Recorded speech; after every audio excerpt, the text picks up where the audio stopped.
Bueno, este último parásito que vemos el día de hoy se conoce como Trichuris trichura.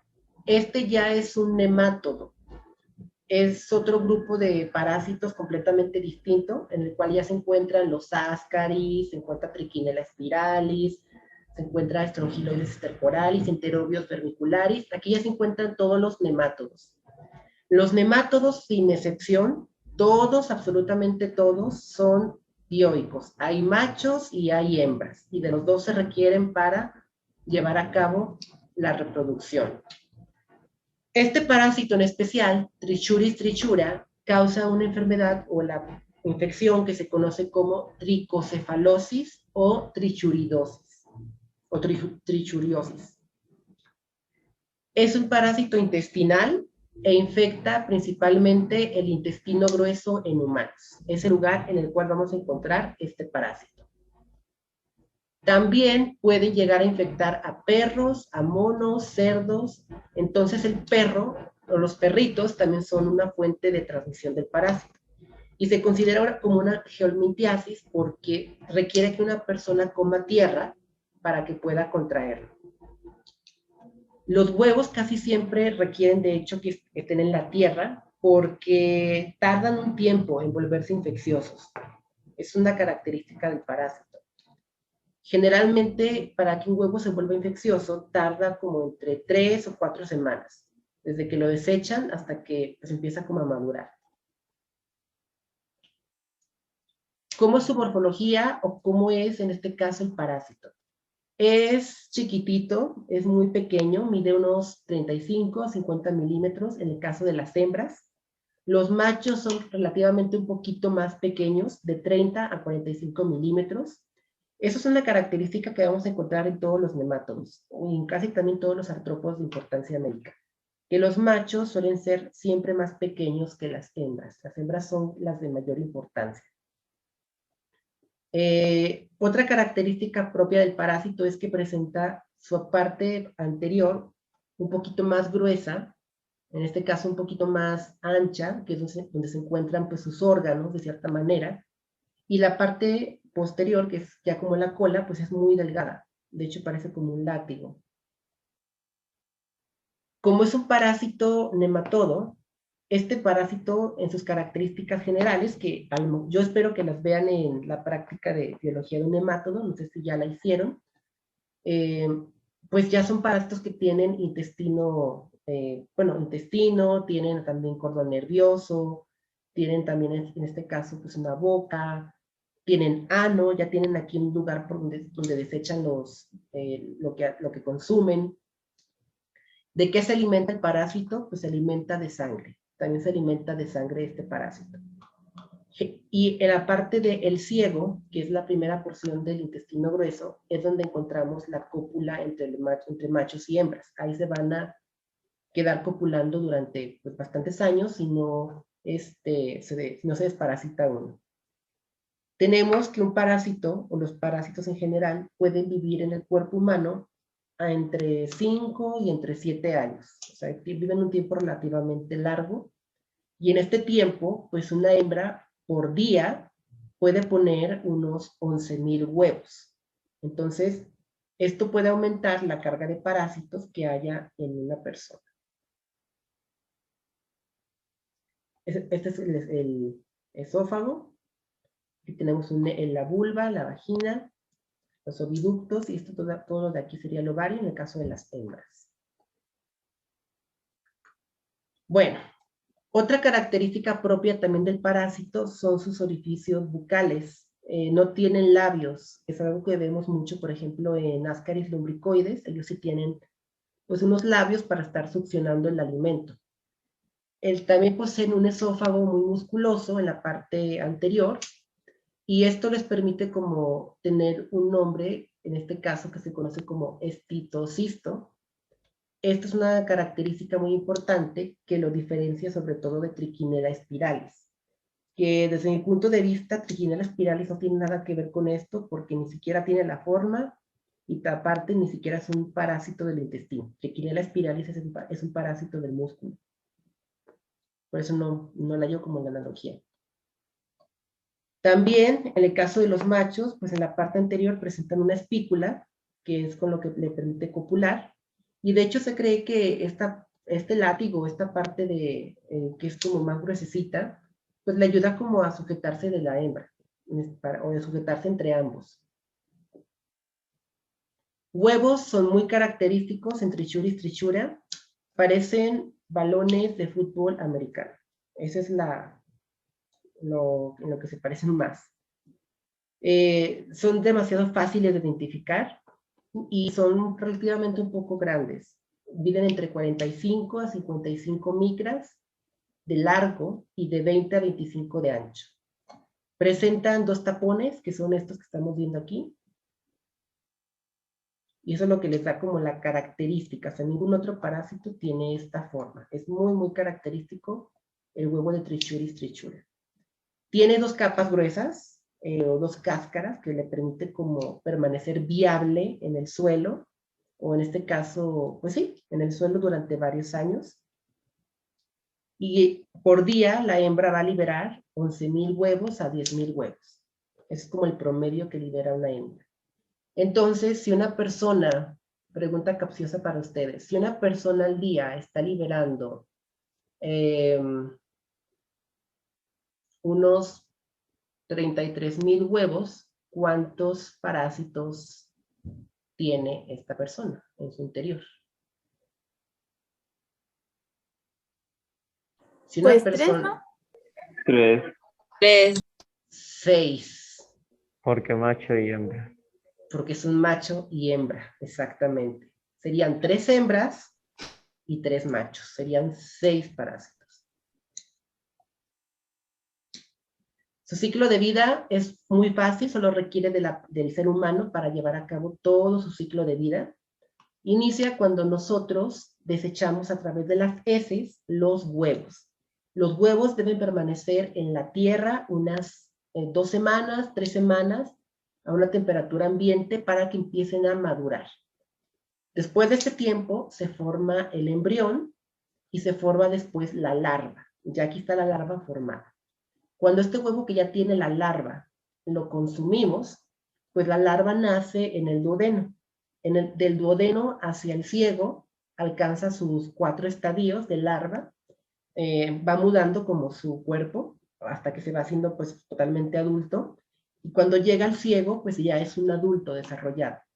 Entonces, del tiempo que pasa de migrar del duodeno hasta el ciego es el tiempo en el que se convierte en un adulto. En el ciego, pues va a buscar dependiendo, va a buscar si es macho, pues a la hembra o viceversa, para copular y en este caso generar pues los huevos. Puede haber ciclos también de autoinfección y de hecho eso es lo que muchas personas experimentan porque tienen parásitos por cientos o por miles inclusive. Los daños, obviamente, que genera el parásito son de tipo traumático. Como el parásito se alimenta de sangre, va a originar, en este caso, lesiones en el colon, que va a permitirle, pues, que consuma glóbulos rojos. También se va a encontrar en sangre una gran cantidad de eosinófilos. Eso es algo también que vamos a ver siempre. Dependiendo de la cantidad de parásitos, va a ser también la cantidad de daño que se genere en el colon. Complicaciones, pues cuantos más haya, más úlceras y más lesiones tendremos y puede aumentar la probabilidad de que una persona tenga infecciones bacterianas o sepsis. De hecho, una de las sepsis más peligrosas pues sería la sepsis por Escherichia coli, que es una bacteria también del intestino grueso. Eso sería una complicación pues bastante grave. Pero tenemos otras complicaciones físicas como las que vamos a ver ahorita. Esta sería una lesión provocada por los parásitos de Trichuris trichura. Son lesiones, obviamente, a la mucosa del colon. Y como los parásitos se alimentan de sangre, pues también pueden causar anemia por la pérdida de sangre. Suponiendo que una persona tenga 1,000 parásitos en el intestino, pues va a perder por día unos 5 mililitros de sangre. Y la sangre, pues sabemos que tarda entre una semana y media para generar nuevos glóbulos rojos. Entonces, esto con el tiempo provoca que la persona se vuelva anémica. Y en los niños, pues, se ve reflejado en que no crecen, en que están desnutridos, cansados, se ven pálidos, los ojos se ven inclusive hasta como más retraídos, las encías blancas. ¿Sí, chicos? Es No, lo que entonces yo les... estoy lleno de estas cosas, ando cansado. No, pues ya valió. De hecho, aquí lo más importante, muchachos, es prevenir bacteremias o que las bacterias del intestino lleguen a la sangre. Por estas mismas lesiones que el parásito provoca, pues por ahí se pueden filtrar las bacterias a sangre y eso ya es una complicación mayor. Eso sí, ya los que pusieron atención en micro, pues saben que una sepsis por bacterias es demasiado grave. Esta sería la mayor complicación que tenemos en el caso de la tricocefalosis, o en este caso del parásito. Los pacientes suelen tener síntomas gastrointestinales, obviamente, diarrea, espasmos, cólicos, dolor abdominal, pero a veces suele empujar tanto que el recto pues se prolapsa, se sale completamente. Para que esto ocurra, pues la persona tiene o tendría en todo caso que estar súper infectada de estos parásitos. De hecho, aquí se ve claramente en la imagen los parásitos en el recto, en la mucosa del recto. ¿Qué complicación tenemos en este caso o qué es lo que nos dificulta tratar a una persona con el recto prolapsado?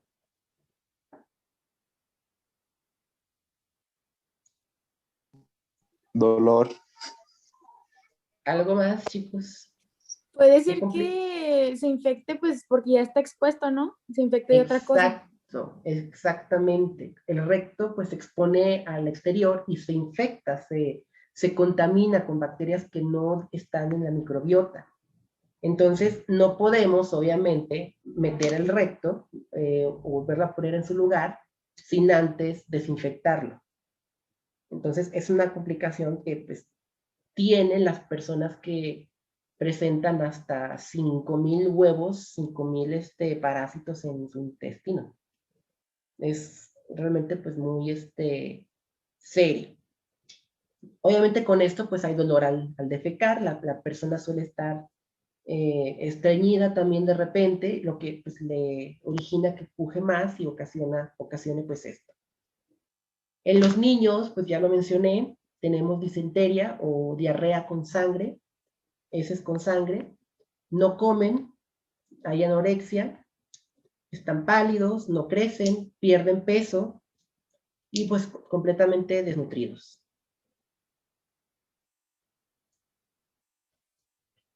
¿Qué pasa si le da esta infección a un niño africano? Se muere. Pues se muere, exactamente. Explota casi. Sí, pues porque alguien que está ya desnutrido y lo desnutres todavía más, pues es como matarlo de hambre. O sea, lo vas a matar prácticamente de hambre. Entonces, Es como darle un balazo en el balazo que ya tenía. pues, algo así, exactamente. Entonces, por eso la infección afecta más, en este caso, a los niños. Y pues también hay que tener en cuenta que los niños se meten toda la boca. No se lavan las manos, comen tierra, por eso se infectan más, en este caso, ellos. Ellos y las personas mayores, los viejitos. La anemia, pues es algo que también llega a ser un problema porque cuantos más parásitos haya, pues más grave va a ser la anemia. Una complicación a largo plazo es que las personas pierdan el control de esfínteres. Es decir, que después de que se les prolapse el recto y lo vuelvan a introducir, pierda el control del esfínter rectal y pueda defecarse involuntariamente. Esa es una complicación, sobre todo en adultos mayores, en viejitos. Puede ocurrir eso también. También puede en este caso, lo que puede ocasionar la muerte aquí en esta infección es la desnutrición, la anemia en pacientes ya con desnutrición, o en este caso la sepsis bacteriana, una infección bacteriana. Eso es lo que puede ocasionar que una persona se muera.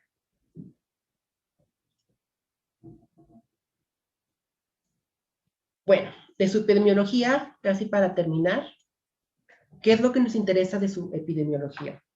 Pues es un parásito que está en todo el mundo. O sea, no hay una zona en la cual prevalezca más que otra. Está en todo el mundo.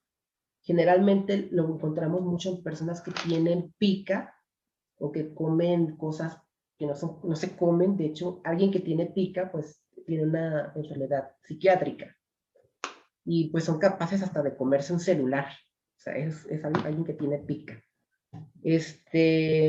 Generalmente se asocia mucho a la geofagia, al comer tierra. Es muy común que lo encontremos en zonas también donde está la tierra pues, cálida, donde es un poquito más templado, donde llueve un poquito más, donde es un poquito más húmedo, pero no es una regla en general. Y es más común en niños de 2 a 5 años, o sea, preescolares. En preescolares es donde se ve todavía más los casos de infección y en personas mayores, en viejitos, en adultos. Gente que tiene de mascotas los perros, pues también suelen ser fuente de transmisión del parásito, más que los gatos, porque los gatos no son como un huésped que tolera el parásito, o sea, no es un cuerpo ideal para él.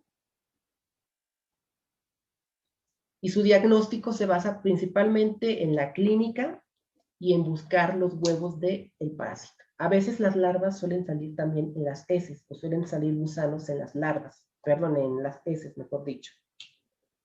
Si encontramos el huevo en los huevos, pues ya con eso damos un positivo para Trichuris trichura, y eso es lo que nos permite pues, dar como un tratamiento. De hecho, el tratamiento yo creo que todo mundo lo hemos tomado. Si no se acuerdan, ahorita lo vamos a recordar. Pero primero, ¿hace cuánto no se desparasitan, muchachos?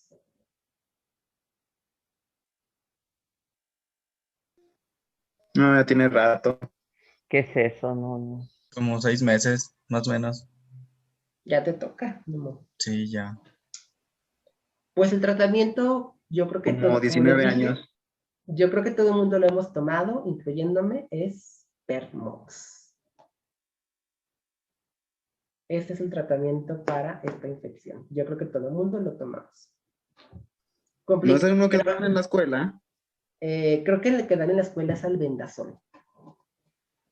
Ese es el que dan en la escuela. Aunque también sirve. En este caso, ¿cómo se va a tratar también? Bueno, debemos primero considerar qué tipo de parasitosis tiene o en qué grado se encuentra. Si es una infección leve, moderada o grave. Para que esto ocurra, un prolapso, pues debe ser una parasitosis grave. Cuando vemos que hay más de 5,000 huevos por 1 gramo de heces de Trichuris, ya consideramos una infección pues grave o masiva. De hecho, aquí pues claramente vemos a los gusanos en el recto. Aquí se ven, de hecho pues por aquí también se ven. Y obviamente, pues esto le pasa a alguien que nunca tiene un control médico, alguien que pues nunca lleva a sus hijos a desparasitar, alguien que nunca tienen cuidado, pues sí puede llegar hasta esto. Debemos considerar datos de laboratorio como la anemia. La anemia, de hecho, también nos facilita mucho el diagnóstico, sobre todo si es anemia hipocrómica o microcítica. Y la eosinofilia. El aumento de eosinófilos también nos ayuda a dar un diagnóstico certero. Para ver esto, pues, ¿qué estudio de laboratorio pedirían, chicos? Si queremos ver anemia y eosinofilia. Prueba sanguínea. ¿Una qué? Sanguínea. Una biometría hemática. Bueno. Biometría hemática. Pero bueno. Sí. Bueno, ya les dije el tratamiento es Vermox en su forma comercial, y si la quieren en su forma genérica, pues es melbendazol. Es el compuesto de acción. El melbendazol es el de elección.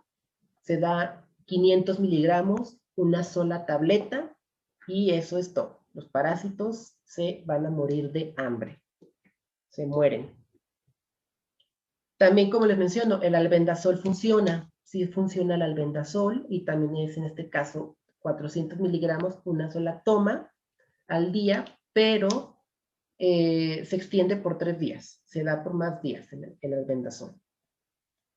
Es la misma dosis tanto para pediátricos como para adultos. 100 miligramos por 3 días del albendazol o 500 miligramos una sola toma. Y de albendazol, 400 miligramos una sola toma por 3 días. ¿Sí, chicos? Recomendaciones que les hagan, pues que coman cosas con hierro, que puedan en este caso también compensar la anemia. Todo lo que tenga hierro, productos de origen animal, es recomendable que lo consuman. Y pues si no, pues una transfusión sanguínea, pero pues ya eso es muy extremista. Y su prevención, pues es creo que muy fácil, ya la hemos visto, ya la hemos platicado, la higiene. Lavarse las manos, no en este caso comer tierra, no comer tierra, tener una buena deposición de las heces o de los desechos humanos, no consumir agua que esté pues contaminada. De hecho, no sé si se acuerden que antes de salir de vacaciones, o en este caso antes de la pandemia, regaron un montón de estiércol ahí en la escuela para el pasto. No sé si se lleguen a acordar.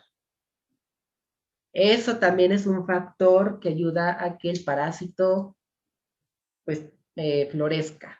Los fertilizantes que utilizan estiércol. Por eso no se recomienda. Los hubiera regañado, doctora.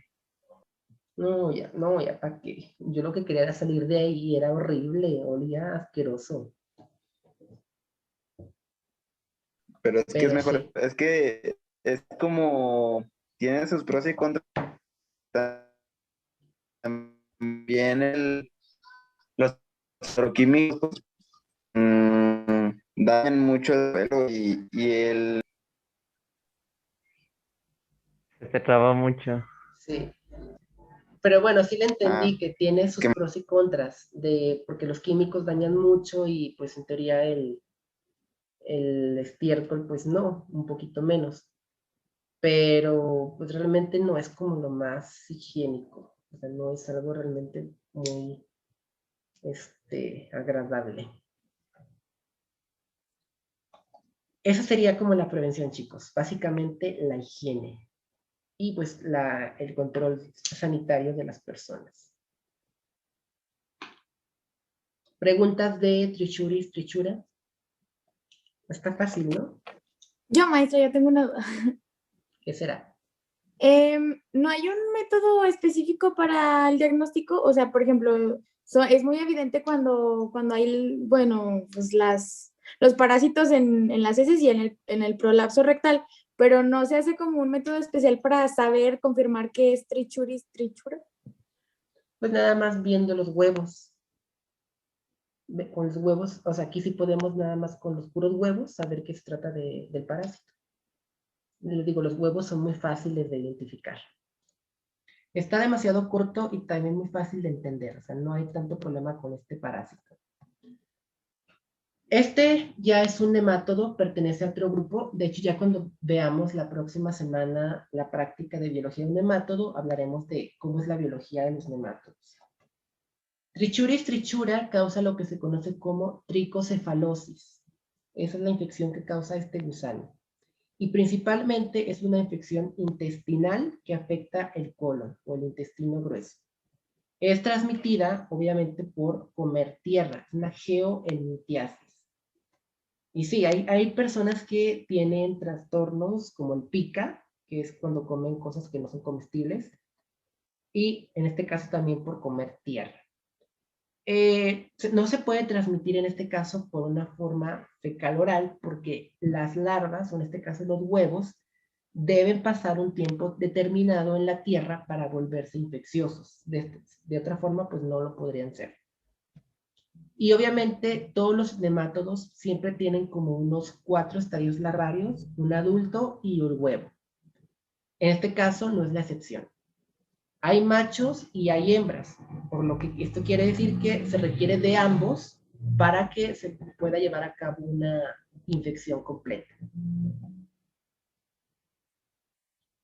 En su morfología, pues es un parásito muy pequeñito, es muy, muy pequeño.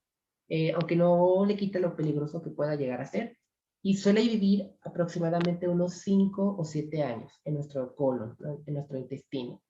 Su cola o la parte final tiene una forma como de látigo, es más delgada en comparación con el resto de su cuerpo.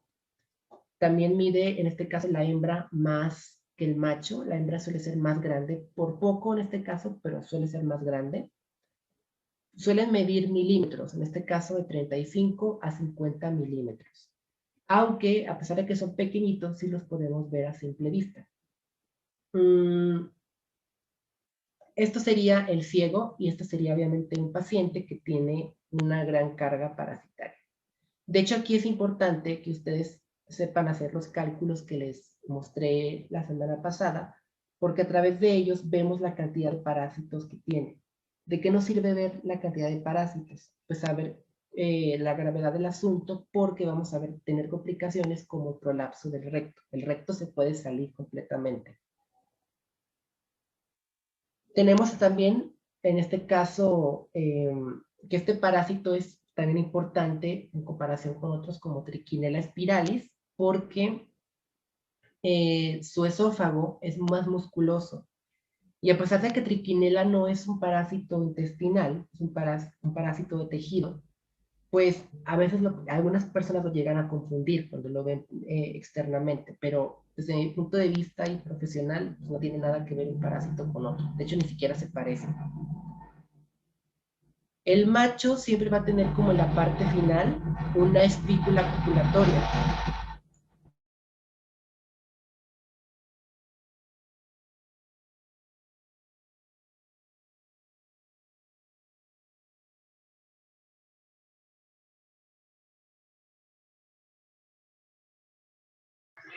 Su micrófono, maestra. Perdón. Les decía que esta espícula necesita siempre tenerla para poder copular. Si no copulan, pues no hay huevos. Si no hay huevos, pues no hay infección. Y hablando de huevos, los huevos tienen una forma muy curiosa que son, pues, fáciles de distinguir de todos los parásitos. Parecen, en muchos libros los llaman como huevos de tipo de fútbol americano, huevos que parecen balones de fútbol americano. Entonces, es fácil que los distingamos entre todos otros huevos. Son de color pardo y son elípticos, con unas estructuras muy curiosas a cada lado, que es lo que les da la característica. Miden de 45 a 55 micras de longitud y presentan dos capas, una capa externa y una capa interna. Como les menciono, este huevo tiene que estar en la tierra varios días para que se vuelva infeccioso. De otra forma, no puede causar la infección de forma inmediata. Y una hembra, en promedio, puede depositar por día hasta de 10,000 a 11,000 huevos, aproximadamente. El ciclo es muy fácil también de entender. Solamente se requiere un huésped, en este caso nosotros, para poder completarlo. Todo su ciclo se lleva a cabo dentro de nuestro cuerpo. Una vez que la persona deposita los huevos a través de las heces, llegan a la tierra y deben permanecer ahí por unos 10 o 14 días. Después de estos días, se transforman ya en huevos larvarios. Estos huevos larvarios son los infectantes, los que vamos a consumir. ¿Qué es un huevo larvario? Un huevo que ya tiene la larva, o que ya está a punto de nacer. Ese es un huevo larvario. Cuando los consumimos, estos se abren en el estómago y van a migrar al colon, por el intestino delgado hasta migrar al colon. Durante su trayecto van a empezar a madurar. Van a pasar de ser una larva 1, una larva 2, una larva 3, hasta llegar a un estadio adulto. Ya en el colon van a reproducirse y van a generar más huevos que van a ser desechados a través de las heces. Y así es como se vuelve a iniciar el ciclo. El daño que ocasiona principalmente es traumático, es principalmente a la mucosa del intestino y también porque se alimenta de sangre. Cuantos más parásitos tengamos, más es la sangre que vamos a perder y por consiguiente esto se traduce en anemia. ¿Vamos bien hasta aquí?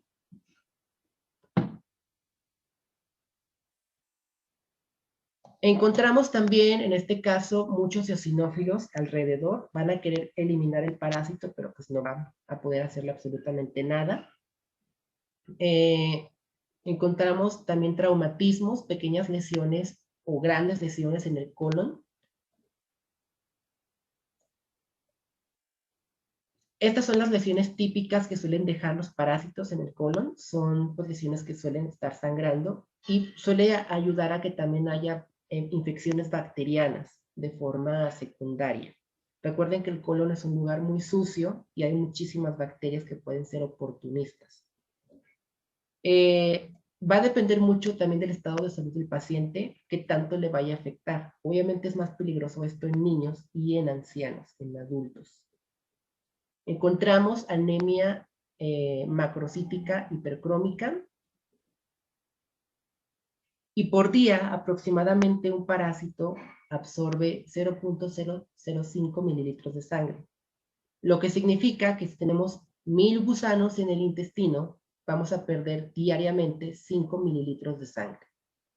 Entonces, podemos tener hasta más parásitos en el intestino. Cuanto más sea nuestra carga parasitaria, mayor va a ser la anemia y mayor va a ser los problemas que tengamos. Esto es la clínica que me interesa que conozcan. La complicación más grande que ustedes pueden tener con un parásito de estos, con el trichuris, es que el recto se salga. Esto es el recto y está prolapsado. De hecho, si observan bien la imagen, todos estos puntitos blancos son gusanos. Todos ellos son trichuris trichura. Para que esto ocurra, obviamente, una persona tiene que estar súper infestada de gusanos. ¿Estamos de acuerdo con esto? Hay diarrea, obviamente. Tenemos muchos espasmos y cólicos en la parte del colon. Hay dolor al defecar, o tenesmo, como comúnmente se le llama. Muchas personas suelen pujar tanto que es cuando ocurre realmente esto, el prolapso rectal. De repente también por el esfuerzo suele haber distensión en los músculos del recto. Las personas no suelen comer, o sea, no tienen hambre. Va a afectar obviamente el desarrollo de los niños, que es más común. Esto pues obviamente es un adulto, pero los niños no crecen. Y no crecen porque no tienen nutrientes, tienen anemia, entonces no se desarrollan. Nos encontramos pálidos, obviamente, pierden peso y siempre están cansados. Además de que también suelen estar irritables. ¿Preguntas hasta aquí? Maestra, Mande. yo había leído que en ocasiones los dedos como que se les ponían como gordos, pero ¿eso por qué es? Algo de palillos de tambor. Porque hay una reacción inflamatoria o toxémica ante el parásito y eso provoca alergia, anafilaxis, edemas. Es por eso. Generalmente, para que una persona se muera de esto, pues primeramente tiene que estar en un muy mal estado nutricional, tiene que ser una persona que esté súper desnutrida, un infante con otro tipo de problemas, porque en personas relativamente sanas como nosotros, no nos va a matar, pero sí va a ser una molestia y va a ser algo muy problemático si esto nos llega a ocurrir, que es la mayor complicación, un prolapso rectal. Si alguien ya tiene anemia y se infecta con esto, pues también puede morirse por la falla orgánica, por la falta de sangre, de hemoglobina. A veces también tenemos la pérdida del control de esfínteres.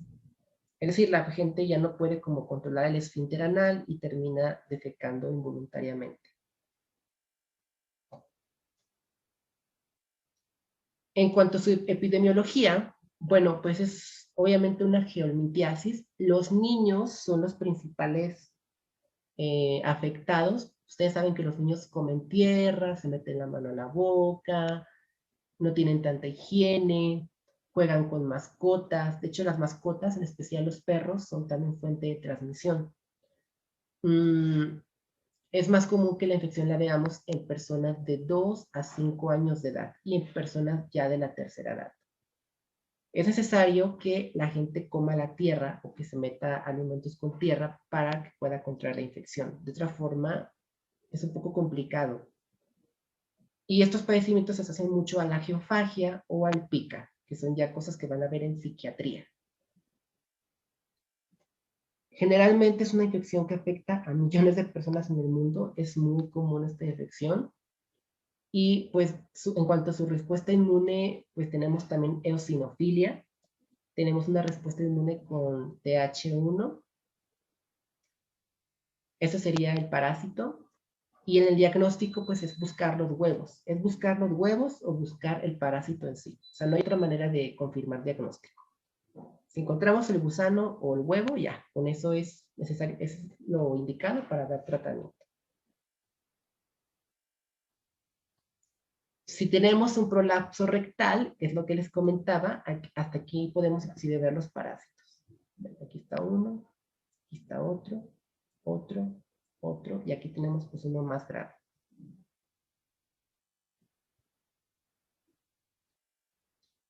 Si una persona tiene más de 5,000 huevos por 1 gramo de heces al día, vamos a considerar que es una infección masiva. Y aquí se requiere ya un tratamiento urgente. Esta semana ustedes van a hacer un ejercicio de ese tipo. Me van a decir si el paciente clínico o el caso clínico es de importancia por la cantidad de parásitos que tenga o no, dependiendo de lo que ustedes tengan en sus resultados. Hay que compensar la anemia. Si la persona tiene anemia por los parásitos, pues hay que compensarla con hemoglobina, con hierro, o en este caso ya con una transfusión leve. Y el tratamiento, pues es el que todos mundo hemos tomado, es Vermox. O de forma más genérica, melbendazol. Es el tratamiento indicado para esta infección. Es una sola dosis de 500 miligramos al día, tanto en adultos como en niños, o se puede dividir en 3 dosis durante 3 días, de 100 miligramos al día por 3 días. ¿Quién de aquí ha tomado Vermox? ¿Hace cuánto que no se desparasitan, muchachos?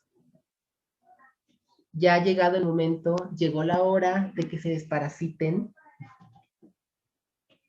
Y no ocupan receta, o sea, pueden ir a pedir a la farmacia, me da un Vermox y se los dan, o sea, no es algo que requiera una receta.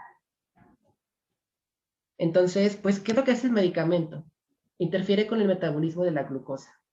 En otras palabras, mata al parásito de hambre. Es lo que hace. También se puede dar albendazol. La dosis del albendazol es 400 miligramos en un solo día. Pero de preferencia es el melbendazol o el Vermox, si lo quieren tomar en forma pues comercial. También es importante que le recomienden al paciente que coma muchas cosas con hierro para compensar la anemia. Muchas proteínas y alimentos con hierro. Y en su prevención, pues es muy fácil.